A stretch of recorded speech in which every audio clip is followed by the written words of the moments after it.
তো দেখুন এই যে আমি চিনিটাকে একদম এই যে এরকমভাবে ক্যারামেলটা তৈরি করেছি। কালারটা কিন্তু খুব সুন্দর চলে এসছে। আর এখন আমি এর ভিতরে দিয়ে দেব 1 কাপ মতন জল। তো বন্ধুরা এখানে কিন্তু জলটা আমি ব্যবহার করেছি ফুটিয়ে ঠান্ডা করে রাখা যে জল, সেই জলটাই আমি এখানে দিয়ে দিলাম। আপনারা যদি ডাইরেক্ট এখানে কাঁচা জলটা দিয়ে দেন, মানে যে জলটা সাধারণত আমরা এমনি খাই, ফুটানো জল না, ফুটানো ছাড়া জল দিলে কিন্তু আপনার সয়া সসটা বেশি দিন থাকবে না। তো দেখুন আমি কিছুক্ষণ জাল করে নেওয়ার পরে এই যে এরকম সয়া সসটা ফুটে গেছে। এখন আমি এর ভিতরে কিছু জিনিস অ্যাড করব। প্রথমে দিয়ে দেব সামান্য একটু লবণ। লবণটা দিয়ে আমি আরও কিছুক্ষণ ফুটিয়ে নেব। ভালো করে নেড়েচেড়ে কিন্তু ফুটিয়ে নিতে হবে। আর কালারটাও দেখুন খুব সুন্দরভাবে একদম পারফেক্ট সয়া সসের মতো কালারটা চলে এসছে।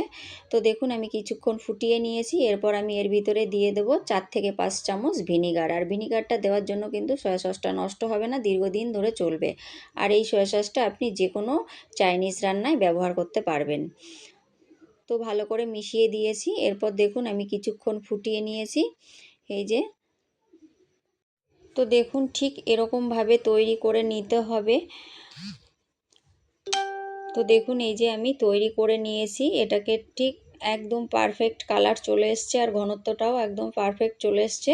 বন্ধুরা এটাকে কিন্তু নাবিয়ে ঠান্ডা করতে দিলে আরও কিছুটা ঘন হয়ে যাবে, তো এর থেকে বেশি জাল করব না। তো দেখুন এই যে আমি নাবিয়ে ঠান্ডা করে নিয়েছি, আলাদা একটা বাটিতে ঢেলে নিয়েছি। আর ঠিক এরকম তৈরি হয়েছে বন্ধুরা। এটা ঠান্ডা হলে কিন্তু আরও একটু ঘন হয়ে যাবে।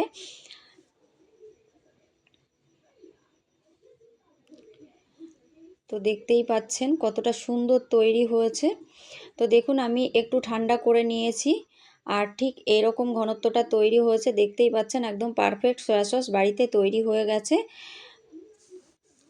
এরপর আমি একটা কাপের ভিতর ঢেলে নেব। তো বন্ধুরা এরপর থেকে আমাদের কিন্তু বাজার থেকে আর সয়া সস কিনতে হবে না, বাড়িতেই এরকম খুব সহজে কম খরচে বাড়িতেই তৈরি করে নেব সয়া সস। তো এবার কাপের ভিতর আমি ঢেলে নেব।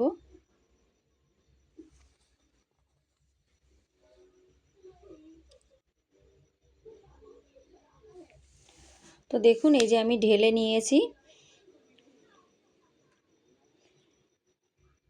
এরপর দেখুন এখানে আমি এই যে একটা বোতল নিয়ে নিয়েছি, সয়া সসের বোতল। তো বোতলটাকে আমি ধুয়ে পরিষ্কার করে নিয়েছি। এরপর এই বোতলের ভিতর আমি সয়া সসটাকে এই যে ঢেলে নিয়েছি। বন্ধুরা একদম পারফেক্ট সয়া সস বাড়িতেই তৈরি করে নিয়েছি। তো আমার এই সয়া সসের রেসিপি আপনাদের যদি ভালো লাগে তাহলে লাইক কমেন্ট শেয়ার করবেন আর প্লিজ চ্যানেলটিকে সাবস্ক্রাইব করে আমার পাশে থাকবেন। ভালো